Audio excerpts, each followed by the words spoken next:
Saya juga percaya ada di kalangan para penonton kita sekarang ini terdiri daripada yang sedang menjalani rawatan, yang sedang sakit, sama ada dalam pemerhatian ataupun memang sedang mengalami gejala-gejala COVID-19 dan seumpamanya. Kepada mereka juga kita tidak adalah nasihat yang terbaik melainkan bersabarlah. Apa sebab? Penyakit ini adalah kemuliaan. Janganlah kita bila didapati kita ini positif misalnya, lalu kita merasakan ini satu kehinaan. Oh, Allah nak menghina aku. Kenapa orang lain okey, aku yang kena. Apa salah aku? Aku tak pergi ke perhimpunan itu, aku tak pergi ke Itali, aku tidak pergi ke duit kahwin di sekian-sekian. Kenapa aku yang kena? Why me? Ketika kita bertanya why me, Allah Ta'ala tanya pula kepada kita why not? Apa masalahnya? Sebab itu para salafus salih, mereka merasa sangat mulia bila kena penyakit. Ini bukan suruh cari penyakit, tidak. Ini kepada yang sedang sakit, jangan rasa down, mesti rasa mulia. Apa sebab? Pertama, kata salafus salih, orang yang sakit, Allah ampunkan dosa mereka. Kan sedang. Biasa kita kalau nak Allah ampunkan dosa, kena buat amal ibadah, kena pergi ke Mekah, tawaf Kaabah, buat umrah, macam-macam. Kena keluar belanja, sedekah itu. Orang yang ditimpa penyakit, itu Allah ampunkan dosanya. Dalam hadis disebutkan, ma min muslim yusibuhu adhan illa hatallahu anhu khadayahu kama tahat waraqus syajar.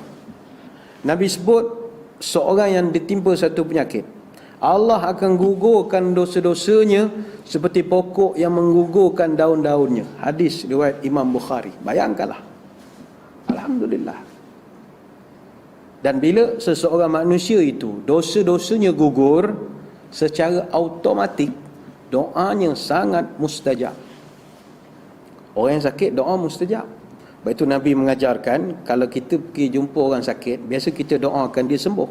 Ada satu hadis Nabi ajar, mu pergi jumpa orang sakit, mu suruh dia doakan untuk kamu. Iza dakhalta ala maridin famurhu an yad'u laka fa inna du'aahu ka du'ail malaikah. Hadis riwayat Ibnu Majah. Kalau engkau berjumpa orang sakit, mintalah dia berdoa untuk kamu, kerana doa orang yang sakit itu sama seperti doa para malaikat. Masya Allah. Jadi kepada frontliner kita yang bertugas menjaga orang sakit ini, dalam keadaan kita selalu mendoakan mereka, sekali-sekala mintalah dia orang tu doakan pula kita. Pakcik, makcik, abang, kakak, doakan saya. Doakan saya jauh daripada jangkitan dan macam-macam lagi. Yang penting, hadirin hadirat, para penonton sekalian, jangan bersedih. Itu yang mustahab. Setiap yang Allah tentukan, Allah takdirkan, itu semua ada rahsianya. Dan Allah telah tentukan takdir kita ini 50,000 tahun sebelum Allah ciptakan langit dan bumi lagi. Ini dah banyak kali kita sebutkan. Hadis daripada Abdullah bin Amru Amru bin Al-As radhiyallahu anhu, kataballah maqadirul khalaiqi qabla an yakhluqas samawati wal ardi bi 50,000 sanatin.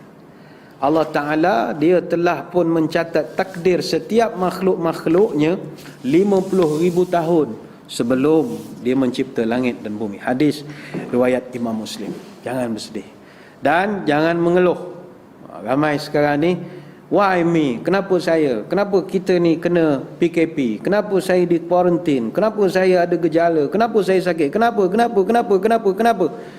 Kalaulah saya tak pergi ke duit kahwin itu, kalaulah saya tak pergi perhimpunan itu, kalaulah saya tak pergi ke Itali, kalaulah macam-macam kalau. Jangan.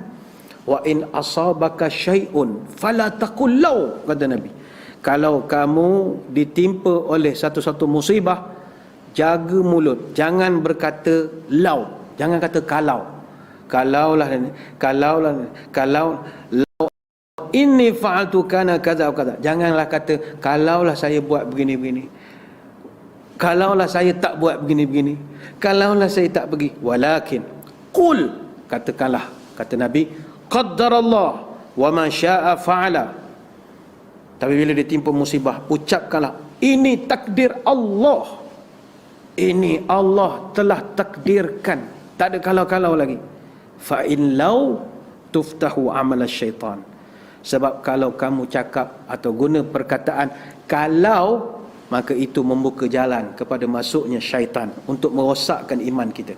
Hadis riwayat Imam Muslim, Ibnu Majah dan Imam Ahmad. Jadi jangan berkalau-kalau dalam suasana musibah ini.